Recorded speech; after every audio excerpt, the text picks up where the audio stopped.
স্ত্রীর অসুস্থতায় বিরক্ত হয়ে তাকে জ্যান্ত কবর দিতে চেয়েছেন স্বামী খলিলুর রহমান। দীর্ঘ বছর অসুস্থ স্ত্রীর সেবা যত্ন করলেও স্ত্রী কথা না শোনায় ক্ষুব্ধ হয়ে জীবিত অবস্থায় স্ত্রীকে কবর দেওয়ার চেষ্টা করেন বলে অভিযোগ উঠেছে স্বামী খলিলুর রহমানের বিরুদ্ধে।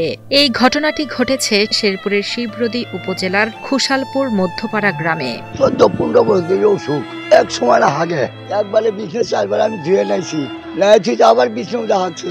আমার জানে দিলে না বাবা, নাহলে আমার মৌত করলে আরো বেশি ভালো হয়।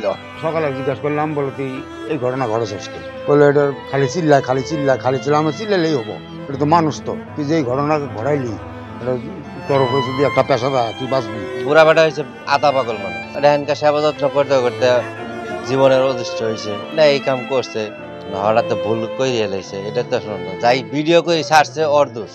ওর নাতি ওই এই কাম করছে কেন? ওর নাতি আরো বড় বড় খারাপ কাম করবে। কালকে পুলিশ আইছিল, সেরাক ধরায় দিব, তাও ধরায় দেয় না।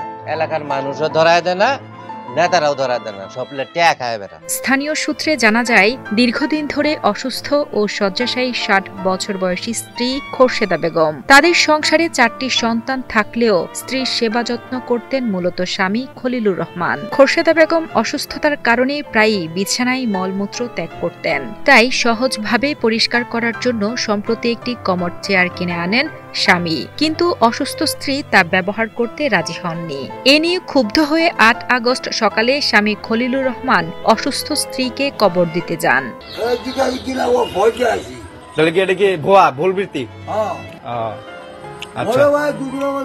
যে লোকটা করছে এটা হেও কিন্তু একটা পাগল টাইপের লোক। এখন এর বয়ে অনেকদিন ধরে কিন্তু অসুস্থ লোক, তো অনেকদিন ধরে ওই করতেছে, পাক শাক করে উই খাওয়াইতেছে, হাগা মুতা যা করে বিছানা দিয়ে করে, এই সব কিছু কিন্তু হেই করে।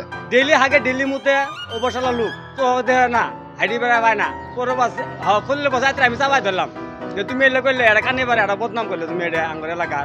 ওর নাতি না আর কি করছে, কেটলামি করি মোবাইলে না ওটা এটা ছাড়ি দিচ্ছে। পরে আইতে কালকে স্টাফ সহ আসছিল, দাঁড়া থানা সহ পাইছি, পরে বলে কই বলে বাজার সেরা কথা